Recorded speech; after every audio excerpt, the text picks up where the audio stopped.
Chief of the Defense Forces. I request protocol to escort His Excellency.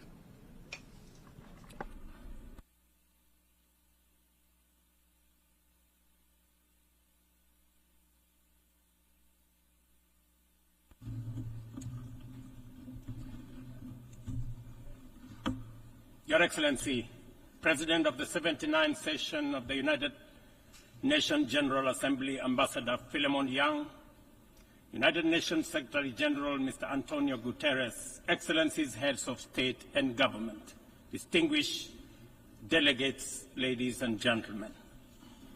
I congratulate you, Ambassador Philemon Yang, on your well-deserved election as President of this session of the General Assembly. Mr. President, I welcome the choice of your theme, Unity in Diversity for the Advancement of Peace, Sustainable Development, and Human Dignity for Everyone, Everywhere, which resonates with the core principles of the 2030 Agenda and aligns closely with the core values and mission of the United Nations. Excellencies, the world is at a challenging moment and in a most precarious international security dispensation. The promise of the United Nations Charter to save succeeding generations from the scourge of war has been profoundly shaken. From land to sea and from air to the outer space, global peace, security, and stability are increasingly under threat. Conflicts and tensions pervade every frontier, undermining the collective security that international cooperation seeks to uphold. Cases of polarizing narratives, factionalism, social upheavals, organized crime, war, and stockpiling of weapons of mass destruction are at an all-time high.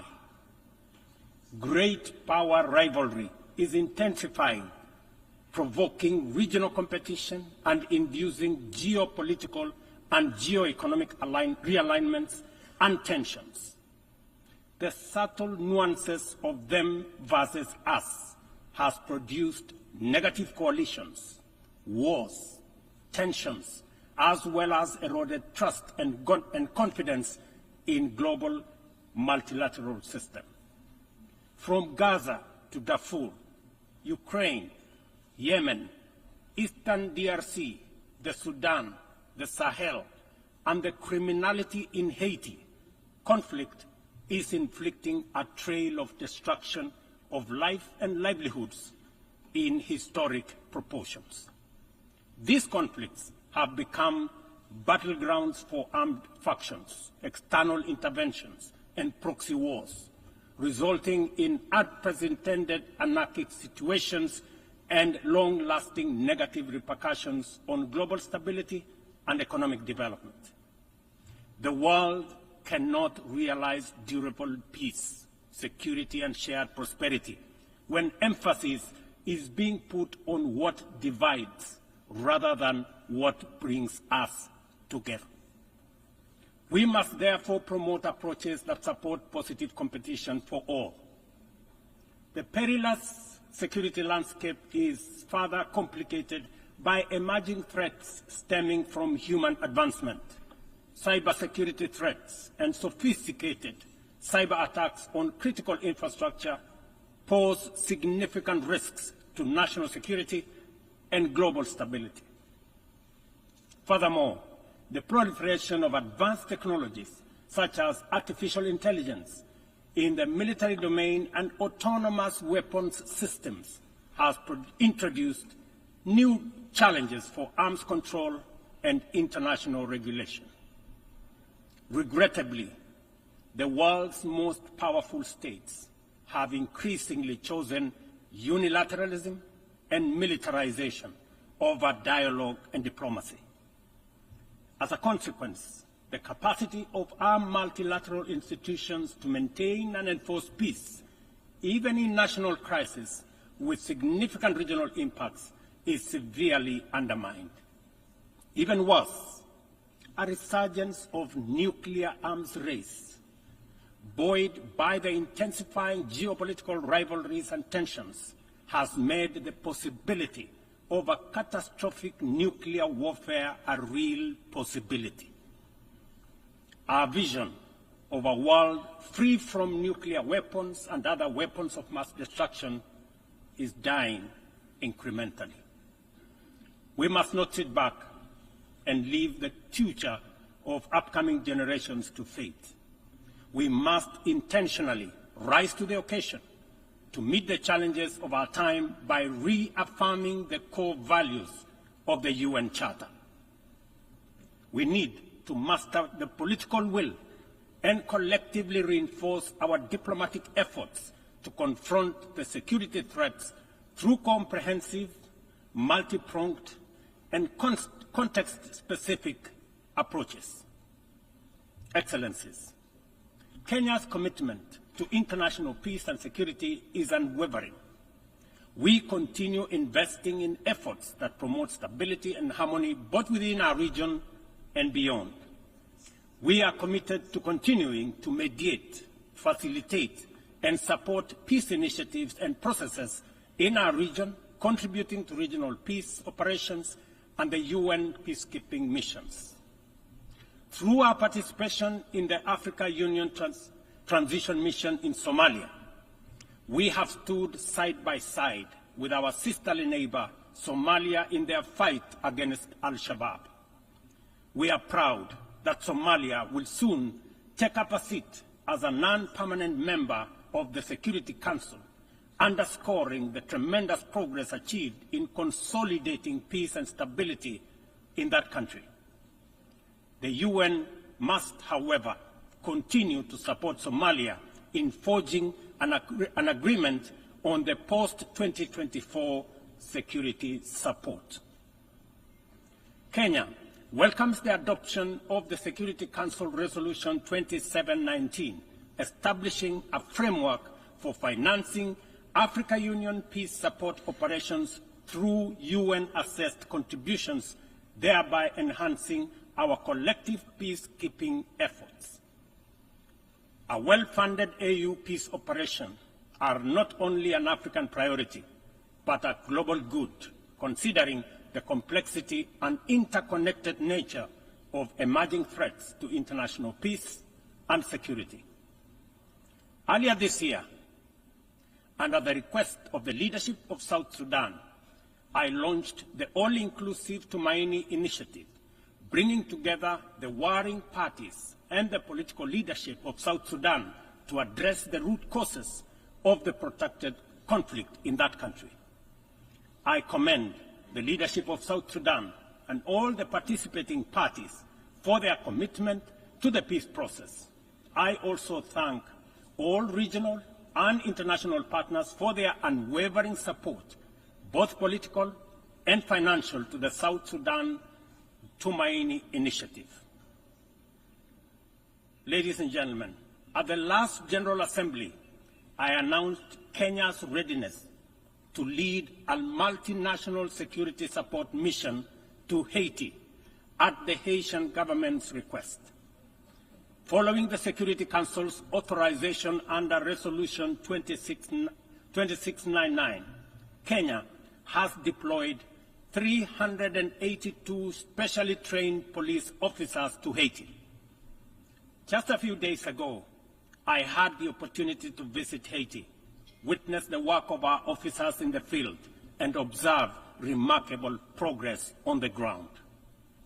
Our support for the Haitian National Police has significantly advanced the pacification of cities and towns, protected critical infrastructure, and relieved many communities previously held captive by criminal gangs. I also commend Haiti's political leadership for forging an agreement and a promising roadmap towards free, fair, and democratic elections. We are deeply grateful for the financial and logistical support from the United States, Canada, and other member states that are shouldering this heavy burden. This has been critical to the MSS's deployment thus far. However, Kenya and other Caribbean and African countries are ready to deploy, but are hindered by insufficient equipment, logistics, and funding. I appeal to all member states to stand in solidarity with the people of Haiti by providing necessary support, either directly to MSS contributing countries or through the UN Trust Fund. I must emphasize, however, that Kenya will deploy the additional contingent towards attaining the target of all the 2,500 police officers by January next year. The progress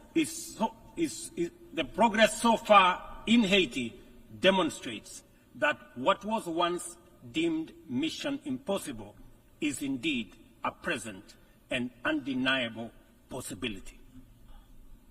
Mr. President, we must candidly acknowledge that international cooperation in its current form has clear limitations. It is constrained by entrenched systems and structures that prevent effective action and meaningful progress. Since the last General Assembly, the global situation has deteriorated across multiple fronts. Conflicts have deepened, economic disparities have widened, and the climate crisis has intensified.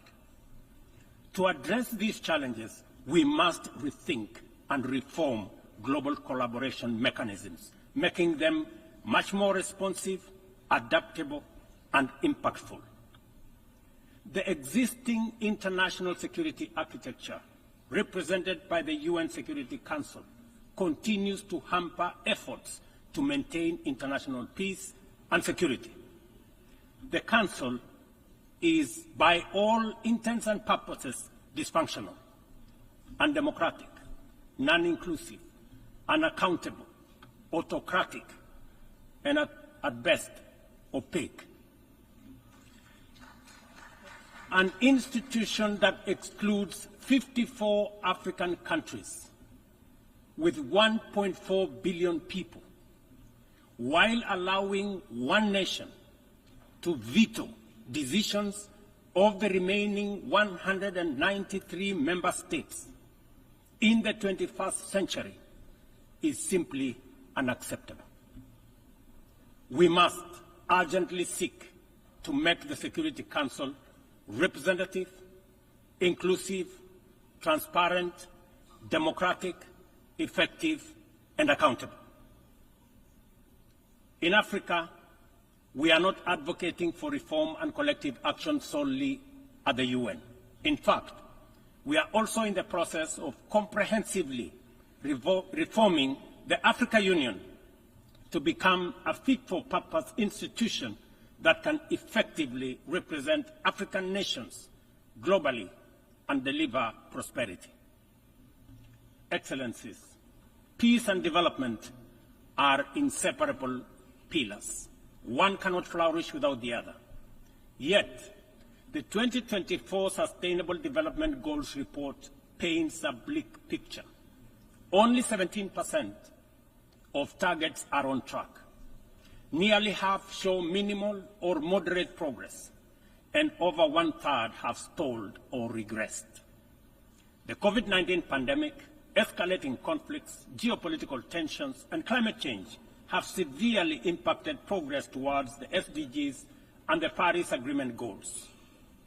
Inadequate and unsustainable means of implementation, particularly in financing, technical support, and capacity building, continue to obstruct our efforts to realize the 2030 agenda. Biased methodologies employed by credit rating agencies further disadvantage African countries, making it more difficult to access affordable financing from international capital markets. Additionally, unilateral economic, financial, and trade measures not only impede the full achievement of economic and social development, but also undermine the principles of international cooperation, mutual respect, and sovereignty. Let us pause and reflect on the true significance of this predicament. Many countries in the Global South are forced to choose between buying medicine and hospital equipment or paying their debt obligations, and between buying textbooks for school-going children or paying their debt obligations. They are forced to choose between hiring teachers and making sure that there is equipment in schools or paying their debt. I can go on and on. This is not an abstract illustration detached from daily reality, but the normal experience of millions of ordinary people. One must wonder what goes on in the minds of those who prioritize economic returns over people. Ladies and gentlemen, what really happened to humanity? Addressing these deep-rooted challenges requires transformative changes to build a more equitable and resilient global framework. We have outlined many of these solutions in the Pact of the Future, demonstrating our clear understanding of what needs to be done. However, we have yet to master the political will necessary to turn these commitments into action. It is a fundamental principle of development that no nation can achieve lasting prosperity if its neighbors remain impoverished. Our economies are interconnected, and the well-being of one directly impacts the other. We must ensure that developing countries have the necessary foundations to claim their rightful place in the 21st century global economy. This is not just a moral and fair imperative. It is a strategic necessity to address systemic challenges such as migration, labor market disparities, climate change, and global security. Strengthening these foundations requires reforming the international financial architecture, facilitating debt relief, concessional long-term at-scale financing, grants, and de-risking lending instruments is essential to increasing investment to develop vital infrastructure and expand critical sectors. Consider Africa's immense untapped potential in clean energy resources. Harnessing this potential is critical not only for the continent's economic growth and social resilience, but also for global priorities like accelerating the energy transition, combating climate change, and diversifying supply chains. Energy-hungry industries such as data centers, mineral processing, and manufacturing are seeking clean and affordable sources which Africa can provide in abundance. Yet, out of the 500 gigawatts of renewable energy added to the global mix in 2023, Africa accounted for less than 3 gigawatts. How is this possible, given the continent's vast natural resources, skilled workforce, and massive energy needs? We cannot allow Africa to be left behind this time round. Affordable financing is essential, but so are transformative policies and inclusive fair trade practices, market access, inclusive international tax cooperation, technology transfer, and capacity building. This is why, at COP28, we launched the Africa Green Industrialization Initiative, aimed at unlocking investments for the continent's immense opportunities. This Pan-African initiative promotes large-scale, high-impact, and bankable green industrial and infrastructure projects. Next month, in Nairobi, we will host an investment forum for the Accelerated Partnership for Renewables in Energy to attract investments for the untapped potential in solar, wind, geothermal, and hydropower. Globally, we also need to improve the tools we already have. The SDG Stimulus Fund, initiated by the Secretary General in 2023, requires our joint support to succeed, including from multilateral development banks. Similarly, Replenishing the International Development Association, IDA, is essential to provide concessional loans to the world's poorest nations. Earlier this year, I hosted the IDA 21 Replenishment Summit in Nairobi, where African leadership reaffirmed the critical importance of IDA for developing countries and called for an ambitious replenishment of US dollars 120 billion. Our collective efforts must include trust and accountability to ensure that we fulfill our promises and our commitments. Additionally, we launched the Africa Club, the alliance of African multilateral financial institutions, to strengthen and support Africa's position in the global financial architecture. This body will serve as a powerful negotiator on behalf of the continent, coordinate with global financial institutions, and leverage African countries' balance sheets to increase investment and create jobs in Africa. We believe that African institutions such as the Afri-Exim Bank, Trade and Development Bank, the Africa Finance Corporation, among others, understand the continent even better. As part of the reform of the international financial architecture, we must not only reform the multilateral institutions, but also support and stop bias against these African institutions. Excellencies, ladies and gentlemen, climate change remains one of the greatest challenges of our time. Biodiversity loss and pollution have created environmental crises that upend lives, reverse progress in poverty reduction, and strain ecosystems to their breaking point. Extreme weather conditions continue to hinder the development aspirations of many countries, especially in Africa, where severe climate-related hazards are becoming more frequent and more intense. In 2022, over 110 million people in Africa were directly affected by climate-related disasters, resulting in more than $8.5 billion in economic damages. According to the Emergency Event Database, there were approximately 5,000 fatalities, though the toll is likely to be higher due to underreporting. We are at a crossroads, and the path to correcting the climate course is clear. COP29, to be held this November in Baku, Azerbaijan, presents a critical milestone in ensuring that the solutions we implement are rooted in fairness and opportunity for everybody. However, the new climate financing goal expected at COP29 faces significant hurdles as deep disagreements persist over who should contribute and how much funding is needed. Without swift resolution, these divisions risk derailing our collective progress on climate action, just as the global situation becomes increasingly urgent. Let me be clear.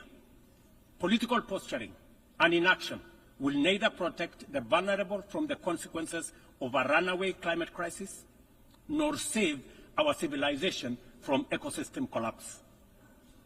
It is therefore critical that all nations step forward to meet this moment with ambition and responsibility. As we confront the escalating impacts of climate change, we must also recognize the interconnected environmental challenges we face, such as plastic pollution, which continues to wreak havoc on ecosystems and threatens global sustainability. It is imperative that we adopt a robust global plastics treaty during the 5th round of negotiations in Busan in the Republic of Korea this November. Kenya fully supports an ambitious outcome and the African proposal to establish the Treaty Secretariat in Nairobi, thereby reinforcing UNEP's role. It is indeed unfortunate and regrettable, ladies and gentlemen, that UNEP is the only body where secretariats of conventions created under it are increasingly being carved out and located elsewhere. UNEP, being one of only 2 UN headquarters in the Global South, must not be cannibalized for whatever purpose or reason, let alone excuse. Mr. President, as the host country of UNEP and UN Habitat, I take this opportunity to thank the Assembly for approving the upgrade of the infrastructure at the United Nations office in Nairobi, the largest UN campus in the world. This project includes the construction of new office space and the design of ultra-modern conference facilities. These developments mark a significant milestone towards enhancing the quality and accessibility of Secretariat services to member states. Not only will they serve current needs, but they will also strengthen the future success of multilateralism. We look forward to the Assembly's continued support as construction begins in 2025. It will be critical to ensure that UNON receives sustainable and predictable resources to ensure the timely completion of this upgrade. Kenya will continue to play its part in ensuring that UNON fulfills its mandate. Accordingly, the Government of Kenya has undertaken extensive improvements and expansion of physical infrastructure around the complex and will continue working towards making Nairobi a regional and humanitarian hub for the United Nations. Mr. President, Excellencies, ladies and gentlemen, as we reflect on the theme of this session, the call for unity in diversity in the pursuit of peace, development, and human dignity, it is evident that we must reimagine international cooperation to align with the complex realities of the 21st century.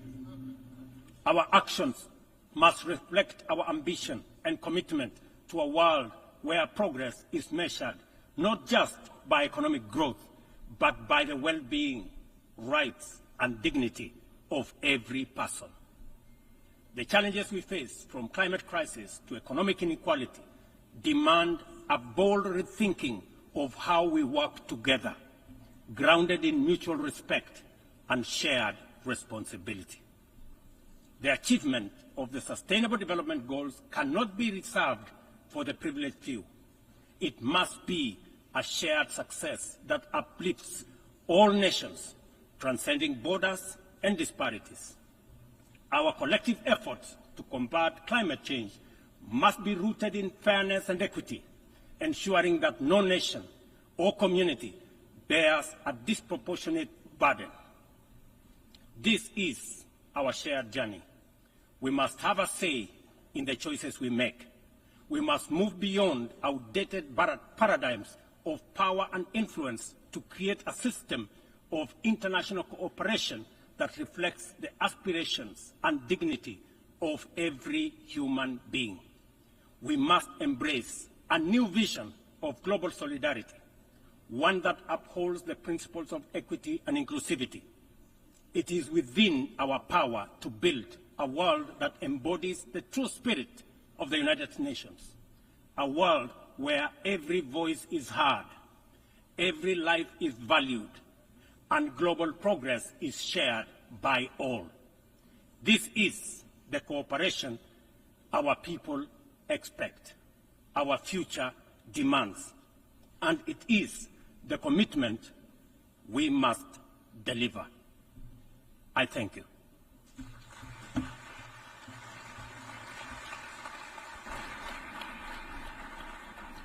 On behalf of the Assembly, I wish to thank the President of the Republic of Kenya and Commander-in-Chief of the